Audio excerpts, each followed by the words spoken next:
نقطة يستغلها نفس الاستراتيجية يوزعوها على كلابهم.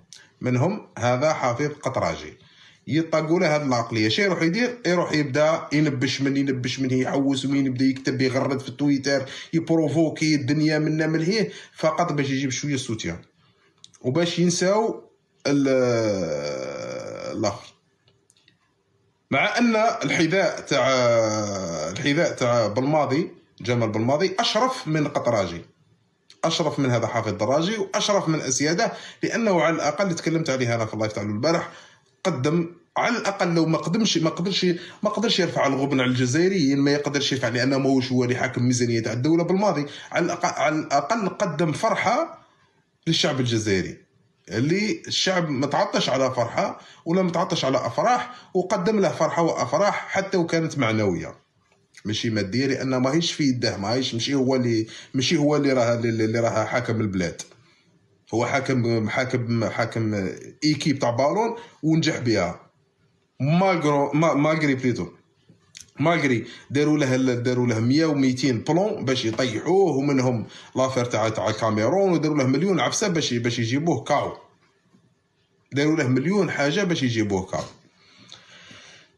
ومنها هذا الاخر، وخاصه ملي كان يطاكي لهم الاعلام تاع الزيغو، الاعلام تاع الدي ار اس تاع المخابرات. هذه النقطه الاولى اللي صار. النقطه الثانيه، فيذهب الى الطريقه القطريه مباشره. واش هي؟ وطريقه النظام الجزائري في نفس الوقت. واش هي؟ التبرديع بالقضيه الفلسطينيه والمتاجره بالقضيه الفلسطينيه. يقعد يحوس نمله تنقرض، نمله تتعثر وتنقرض في فلسطين، يجيبها ويصورها ويحطها ويكتب عليها مقال ايوه في الوسط، يدحش لك التطبيع. ما التطبيع؟ على ما تهضرش على التطبيع تاع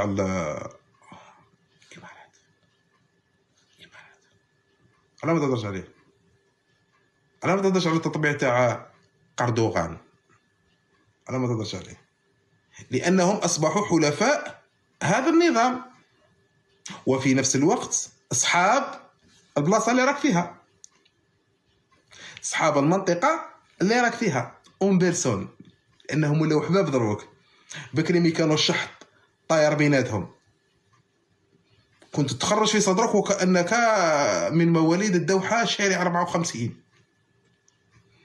نهار الاول شفناك اخويا تقول انت راك قطري غير من القطريين، بصح نهار اللي طرونجات الحاله وتسقموا الخيطان خفت يقول لك هي هز قشك وقلعها لو كنت تدخل في شأن خاطيك.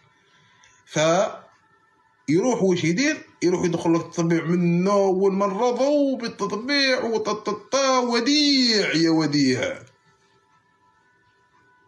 ويدخل قلبه.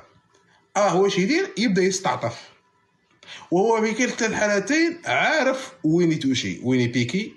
البرادعه هيئوهم لمعاداه الشعب المغربي والمغرب بصفه عامه، كاع هيئوا البرادعه لمعاداتهم باش يستغلوهم من بعد كحلفاء لهم. فهمت الاستراتيجيه كيفاش تمشي ولا ما فهمتش؟ هذه هي استراتيجيه المخابرات، تهيئه فئه من المجتمع لمعاداه خوتهم المغاربه، يشحنوا السومبيتي. الاعلام خدمته كاع ما تكسرش راسك، يستنى غير تليفون يعيط. بعدها يستغلونهم كحلفاء عندما يقعون في المآزق، فيروحوا ينبشوا. وبعدها يلتفوا بهم. هذه هي الطريقه القطراجيه. هذا حافظ قطراجي كي تتقود عليه ويصيب روحه في الخرا، يروح يبيكي المغاربه ويقعد طايح يبكي ويستعطف ويتاجر بالقضيه الفلسطينيه، والسلام عليكم. من الاخر يروح للتويتر ويقعد يندب كي هذيك الانيطه، كي هذيك كيما بنت انيطه ولا اللي زايده في انيطه ولا الباترونه تاع انيطه، يخرج يقعد يهايط في الاخر باش يجيب سوتي. هذه هي طريقته.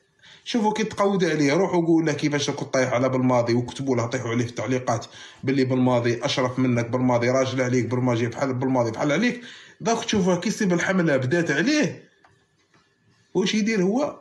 يروح كيما هذيك كيما البقحه، يروح يطيح على المغاربه من الاخر، باش ما تعاودوش تطيحوا في هذا الثغره. وباش ما تعاودوش تطيحوا في هذا القالب، وباش ما يقعدوش يعاودوكم غير في نفس القالب الرب الكريم ونقعد نعاود نهضر فيه، يقعدوا يعاودوكم غير في نفس القالب وغير في نفس الخدعه وغير في ماشي جديد ولا ما جابوكمش جديد، راه غير الخدعه غير هي وتتغيل غير هي ويقعد يعاود لك فيها ويعاود لك فيها ويعاود لك فيها ويعاود لك فيها. وانا ماشي نوجه في الخطاب الاحرار ولا الخيات الحرائر، هذو راهم عارفين طريق طريبيان.